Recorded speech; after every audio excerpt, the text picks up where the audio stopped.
Why do many of us avoid conscious grief? I want to talk about the power of consciously grieving, the power of setting an intention to create sacred space and grieve what needs to be grieved. Something that I would like to share is the stages of grief in regards to going through a spiritual awakening where you are beginning to isolate your true authentic self, your beliefs, your values, apart from what you have been conditioned to believe and value. Going through this process of self-mastery requires many little deaths. And each time you discover parts of you that were unknown to you before, there is a part of you that must die. I'm going to give you an example. When I began the journey of healing codependency, which is the strong need to make sure everybody around me is happy and okay at the expense of myself. This is the area of life where we abuse and neglect ourselves. We do not take care of ourselves first, then others. We think that taking care of others is going to take care of us. And it was backwards. And I was conditioned to be this way because growing up as a kid, I was usually the scapegoat. And so I was the kid within a narcissistic framework who tried to make everything better for everybody so that I could have a sense of peace. Without me stepping into that space of being a space holder, it was pure chaos. And as an empath, that was so painful for me. It was painful to be a child and be conscious of behaviors that are based in fear, that are not based in love, that are based in self-preservation at the expense of others. Actions that are based in complete and utter selfishness, complete and utter mind blindness, the inability to see how one's actions affect others. As a child, me witnessing these things created an internal conflict that I didn't have words to express. So I created different personalities, which are avatars. And I would become whoever I needed to be to try to bring some sense of peace into my environment. After years and years of practicing this, I became someone who I wasn't really meant to be. And I lost myself. I was so detached from my own needs, what's important to me, what I value, what I believe in, to the point of enmeshing myself with anybody that I got close to, where I couldn't tell the difference between their feelings and mine.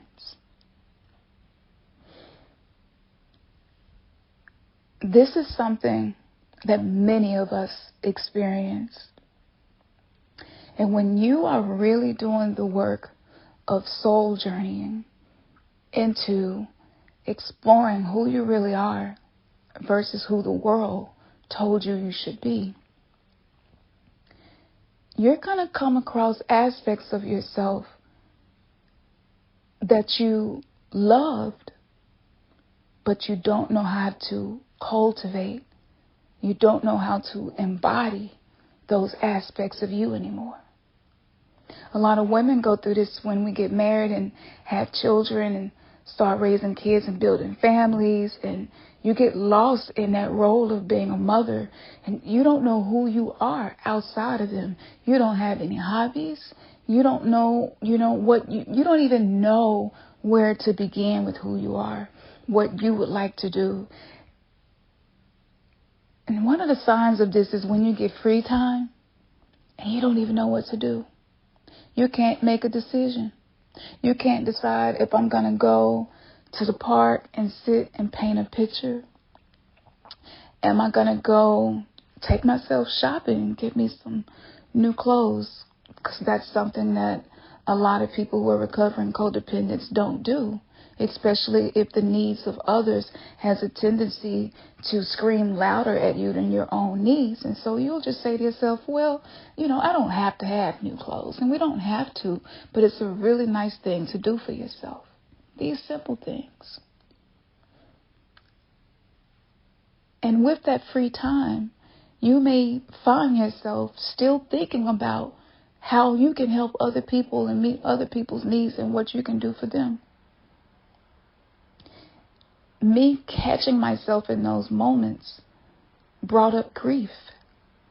It hurted me so deeply to not know who I was outside of the roles that I have played. It hurts to not be able to make a decision that's not based off of anybody else, just doing what you feel is right for you. And this is why we go and we look for people to book tarot card readings with. We go and look for people to do our natal chart. We find teachers who are speaking about these things. This is where that urge comes from to do that, because we're trying to put the pieces together. Fast forward 2 years into me being in codependency recovery, trauma recovery, and soul reconciliation. I led many different courses, challenges, masterclasses, and workshops where I walked everybody who wanted to participate in what I was doing for myself on the journey, which includes meditations, connecting with your galactic origins, meditating with Sirius, which is our spiritual sun. This is a great way to get in tune with who you are on a spiritual level. Doing fire pujas to help us burn away the things that no longer serve us and releasing them. Doing group petitions. We did the Mindset Reset Detox program. We did the Self-Love Challenge program. Over 300 people signed up for it. This was amazing to me because I felt so alone. I had no idea that there were so many people who could relate to what I was experiencing until I started to create these challenges and these courses and do these healing ceremonies that we call rituals. Lit rituals. These are rituals that illuminate the shadow aspects. And I learned so much through going through that journey. But one thing I kept coming back to was, but what do we do when a part of our illusion dies? How do we release the attachments to that illusion once that illusion dies?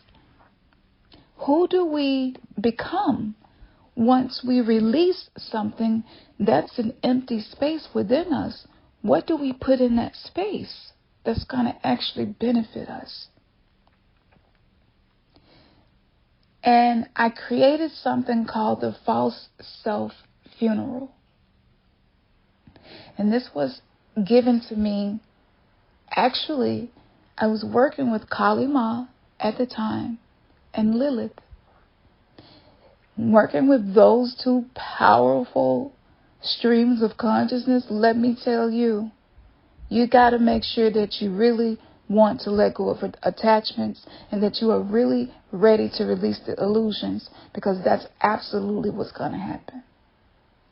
And so for me on my journey, combining shadow work with archetypes that are considered primordial mother archetypes, it helped me to be able to connect with my shadow self and to also be able to reparent my inner child, because codependency means that I'm less likely to protect myself. It doesn't come natural for me.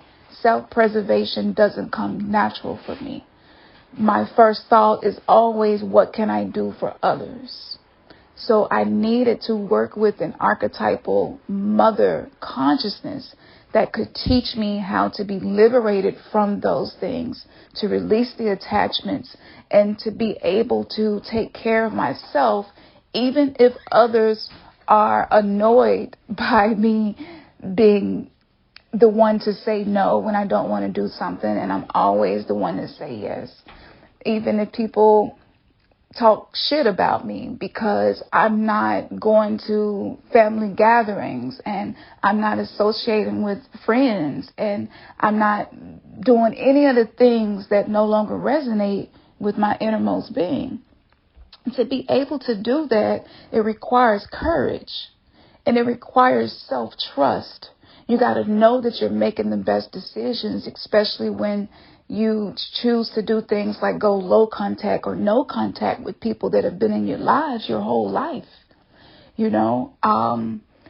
and because I am a public figure and I've stepped into this space of being a spiritual life coach, that means that all of these people have access to everything that I am sharing. And that can be uncomfortable, knowing that people who once benefited from my brokenness are no longer benefiting from my brokenness. And so there's going to be some pushback. There's going to be some shit talking. It's going to be some people that are not going to understand why you're doing what you're doing. It's going to be people who think it's unfair. There are going to be people who think that you are a terrible person. There are going to be people who think that even the worst, she's a witch. Okay. I work with herbs and crystals in nature and astrological alignments with the full moon and the new moon to release things that don't serve me, to plant seeds. I pay attention to the cycles, right? If that's a witch to you, okay, it's okay. Call me whatever you want to call me. But the spiritual practices saved my life. And it gave me the courage and the strength to finally say no to the things that were killing me inside. And this is that process of letting go. And one night I stood in the mirror and I had my Obsidian crystal that I have talked about so much. If you happen to be listening to this video and you don't know what I'm talking about, just head over to the website and check out my spiritual store, and you'll see this beautiful polished obsidian that I actually found a vendor that goes to get these from Mexico. And the area where they're retrieving these is an archaeological area where it's just so many amazing indigenous practices from this area, so it holds that energy. And obsidian crystal is made basically by volcanoes, so that is ultimately the energy of chaos, the energy of destruction. But islands, beautiful islands, exist because of volcanoes and the lava that they produce. So you can see the alchemical process that is captured within the makeup of an obsidian crystal. And I can make a video about obsidian and go on and on and on about the benefits of working with this crystal. That may be something I do in the future. If enough people tell me that they would like to have that information, I will put that in my schedule and create content around that. But I'm working with the obsidian, And I had already experienced a connection with the Obsidian, and I was able to connect with a name. It's really important that you name your sacred tools that you work with. I find that it creates a bond. So this isn't just an object that you own, but it's something that becomes a part of your journey. And you know, they have their own level of sentience, just as Mama Earth does. Ultimately, they come from Mama Earth. So if it's produced by Mama Earth and she's sentient, then she's not going to produce something that doesn't have the level of consciousness within it either. But let me digress. So I'm working with the Obsidian. I have my black candle, my Obsidian, some parchment paper, and me staring at myself in the Obsidian stone, which is polished really well so it mirrors back to you your reflection. When you use this shadow work mirror ritual this way, there are a lot of different elements to why this is so effective. But I want to try to shorten this a bit because I have already gone over the time that I was planning on and sharing this with you all. I began to see my eyes change shape. And it seemed as if the brown within my eyes started to have different colors show up. I also found myself changing the features of my face, the shape of my nose. I saw these things changing, the shape of my lips, the energy of who I think I am began to shift. It was almost as if I was scanning through all of the false self mask that life conditioned me to use. And I was just scanning through all of them like a radio station, searching for the station that felt best. And that's the best way I can describe the changes that I saw in my face and the shifting of energy. And a particular channel turned on. And very clearly, I heard the words, create a funeral to respectively lay down to rest the false self mask that are being revealed to you. You will experience death because it is a process of rebirth and transformation. Without respectively laying aside the parts of you that were created to help you survive, you will not be whole. You will only exchange one mask for the other, and it will limit your ability to feel gratitude for these different masks that you have wore. Your false self is not the enemy. The ego, created by adverse childhood experiences, is not your enemy. There is no need to hate the part of you that people pleases. There is no need to hate the part of your personality created by trauma to be codependent. There is no need to hate that you are highly empathic. There is no need to hate that sometimes you can't tell your feelings from someone else's. There is no need for you to hate the part of you that said yes to sexual encounters that felt like a betrayal to everything in your being. There is no need for you to hate any aspect of you that was created by chaos because it was necessary for your evolution. And if you really love yourself, just like when you love others, when they die, you respectively lay them to rest so that they may rest in peace. Your culture has a negative relationship with death due to that subconscious programming. When you go through dark nights of the soul, because an aspect of you that's not the true you is trying to be released, to die, to give birth to new aspects of you that are part of your authentic soul's essence,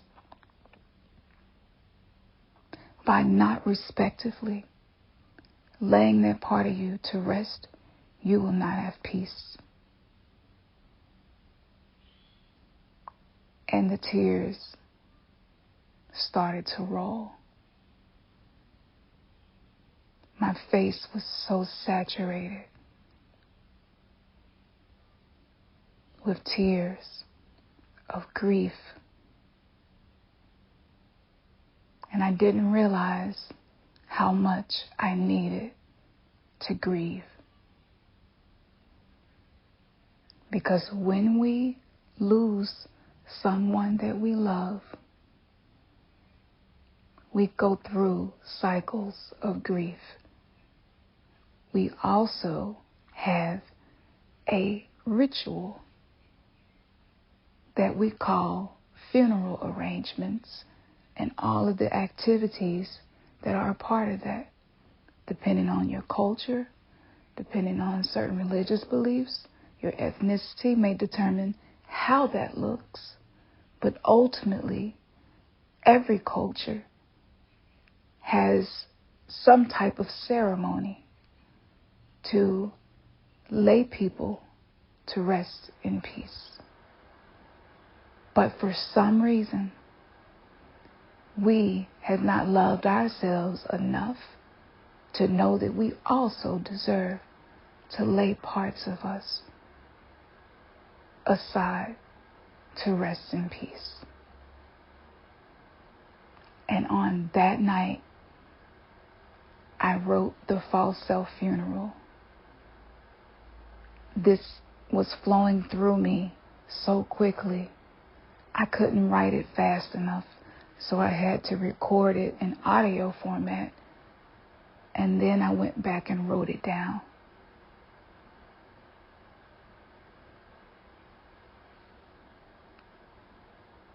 For those of you who are a part of the New Verse Illuminated patrons, the NVIPs, the false self funeral is on all tiers. So you can access that if you would like to. I'm sure some of you who have been participating in the activities that we create have done that. It might be a good idea to go back to do that. And I'm going to go over the necessary, unavoidable, must be faced stages of grief. Because attempting to manifest anything in life, especially healthy relationships, without grieving the attachments, the illusions, and the things that you had to let go of, the things that were snatched out of your hands. Because sometimes we're so stubborn to the point that the universe simply has to take things away from us because we won't surrender them in fear of the uncertainty, in fear of not having things that we are used to being with and around. And if you try to get in a relationship and you have unprocessed grief from previous relationships, that relationship is only going to be a mirror of the unprocessed grief inside of you. And most relationships that are struggling right now is due to this unprocessed grief. So here are some stages of grief based on Elizabeth Kubler-Ross. And these are not linear. So you may experience these in a different order than I am reading them in. But the purpose in me reading this to you is so that we can begin to consciously grieve, acknowledge what phase we are in, and have the tools that we need to be able to process that. And for the sake of this video, I'm going to go over one of the stages of grief that most of my clients and even myself seem to be processing right now. Number 1, denial. Initially, individuals may deny the reality of the loss. You may feel shocked and in complete disbelief of what's happening. Number 2, anger. In this stage, you may experience anger, rage, frustration, and oftentimes that energy is directed towards other people and towards yourself. And this is usually subconscious. Number 3, bargaining. This stage involves attempting to negotiate or make some type of deal in an effort to reverse or alleviate the loss. Sometimes we can hear people say, if their loved one is on their deathbed, I'm so sorry for how I've treated you. I promise you, if you pull through, I will never treat you that way again. That's an example of bargaining, trying to alleviate the pain, maybe even reverse what's occurring. Number 4, depression. This is the feeling of sadness, regret, and an overwhelming sense of hopelessness. And these usually come in what seems like to be out the blue. You could be having a great day, and all of a sudden you have this overwhelming sense of hopelessness, this feeling of sadness, starting to regret, having ruminations of things maybe that you said or did that you wish you wouldn't have said or done. And oftentimes, this is the stage that I believe we get stuck in the most. Number 5, acceptance. This is the point where we can finally come to terms with the loss, find a way to move forward, and adapt to the new reality of whatever we lost. Now, everybody doesn't go through these stages in the same manner. And some people may seem to skip some of these stages. Some people may seem to go from depression to denial, then anger and acceptance, and maybe didn't go through the bargaining stage, especially if we're really feeling hopeless. And this is determined by a lot of factors. Your astrology chart determines the factors of how this may show up. Your human design determines how this may show up. What's in your Akashic record determines how this may show up. Your galactic signature determines how this may show up. So there are a lot of different factors, including your personality type, your love attachment style, and whether or not you have some of the, personality disorders or mental, emotional, dis-ease. whether it's complex PTSD or codependency, narcissism, all of these things are a result of trauma. And narcissism really gets a bad rep. It's almost like if it's for a lot of us who came through religion and realized that it no longer resonates with us and we are releasing the things that are not a part of our true beliefs,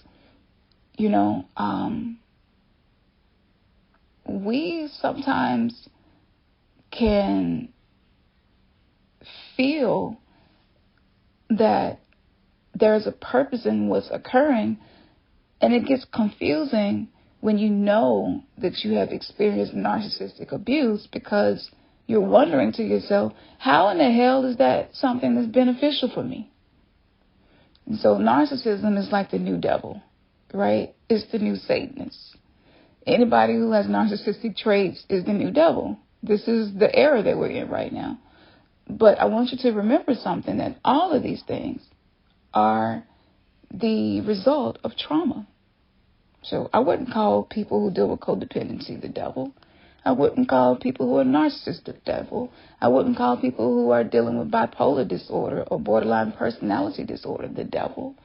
We have to be careful about that. And I've been saying more and more of this stereotype developing. And as someone who's a narcissistic abuse survivor, I can say to you, in these grieving stage of anger, I definitely felt like the people that had these traits the most that hurt me was the devil in my life. It was only until I had healed enough and was able to release that attachment of needing to put people in this category of being the devil that I was able to have more peace. So that's something that I could talk about another time as well. But I want to get into one of the steps, that I mentioned before about the stages of grief that I feel like some of us get stuck in, and that's anger. Because for a lot of us, anger wasn't something we were taught how to express in a healthy way. Anger wasn't something we were taught how to express at all. For a lot of us, anger wasn't something we were allowed to even feel. The people that, maybe were older than us, our elders, our caregivers, our parents, it was just like, you ain't got no reason to be mad. What you mad for? You just need to suck it up. I don't know what you mad about. And so often we had to push the anger down because anger was the old devil back in the day. It's just like if you had anger about something, even if it was valid, it could have been an injustice, that happened towards you. And it was like you wasn't allowed to be angry about it. And you had to suck it up. And eventually you shut down your capacity to be with anger as a natural part of humanity, and it's valid. So here's some things, if you happen to be dealing with anger coming up, frustrations, easily irritated, it could very well be because you have not allowed yourself to acknowledge your anger, and maybe you haven't validated your right to have these angry feelings. Maybe you don't feel confident that allowing yourself to experience anger will lead to something beneficial. Maybe you were raised in a home where anger led to abuse, physical, mental, emotional, and so you try to stay away from anger. Even your own anger, you detach from it. You try to avoid it. You deny it. You push it down because you're afraid of what may come next. And I just want to say to you, this is one of the worst things that you could do. Avoiding anger doesn't improve your reality. It actually does the opposite. Unprocessed anger is one of the leading causes of a lot of diseases that we are seeing a huge uptick in right now. And one of those is immune dysfunction, any type of, disease that comes as a result of repressing anger. Dr. Gabor Mate is someone that you could delve into to learn more about the research around this. But I find it really interesting that a lot of monks are experiencing diabetes, and they really do not embrace anger. And Dr. Gabor Mate talked about that as well. And so it's really interesting, and that's something that you could check out. I have some of his material here on my channel. But yeah, you could check some of that out. So if you are dealing with this, and maybe you haven't really given yourself the space and time to grieve, it's likely that anger is spilling over into smaller aspects of your life. Maybe somebody is making a smoothie and you're trying to get an extra hour of sleep. The amount of anger that you feel about that could be the anger that you haven't allowed yourself to feel about things that occurred previously. And so these events sometimes can bring up a disproportionate amount of anger. It could be so many different things. So one of the things that you could do is just acknowledge and validate it. I talk about the power of acceptance, the A team, right? Acceptance, acknowledging, that you are angry and being able to embrace yourself and be compassionate towards yourself. Recognize that anger is just a natural response to loss, and give yourself permission to feel it and express it without judging yourself. Oftentimes we judge ourselves as being bad when we are angry and express it. One of the things that I share with my clients and in my group coaching is some practices that you can use to be able to express anger in a healthy way. So if that's something you're interested in, I will continue to do that. But a lot of this information, again, can be found on Patreon and the website. And I'll put all of those links in the description. So if you want to work through that, practice self-care. I mean, like deep self-care. This will help you to process anger. It will help you to learn how to soothe yourself, to ease your emotions that come up. When you know that you know how to take care of yourself emotionally, becoming angry isn't going to be something you're afraid of or uncomfortable with, because you know how to deal with it. You have your tools and you're using them. This could be taking a walk, taking a spiritual bath, meditating, deep breathing exercises, yoga. A lot of times anger gets stuck in our shoulders and our neck, and hips even. So just working on those parts of the body to perform a somatic release of this energy. These are all things that you could do. Finding destructive outlets that are beneficial, like punching a pillow. And one of my personal favorites is writing the angriest fucking letter that I could possibly write. Challenge yourself. Make that letter the most angriest letter that you could possibly write. Use whatever names you want to. Just get it out there. Let it out. Don't judge it. Just as it is. Just exactly the way you feel. And this is something, and once you're done, you can burn it and release it. So there are many ways that you could work through anger. My favorite things to do is to combine ceremonial spiritual practices with my personal development techniques. And so this is specifically what I have been introducing in the whole New Verse live community, because personal development is powerful. But without the spiritual aspect, without the spiritual tools, you're kind of just working through it on an intellectual level, but you're not bringing in more of the spiritual essence of your authentic self. So in my humble opinion, success is not going to be as easily attainable in self-mastery without the spiritual connection.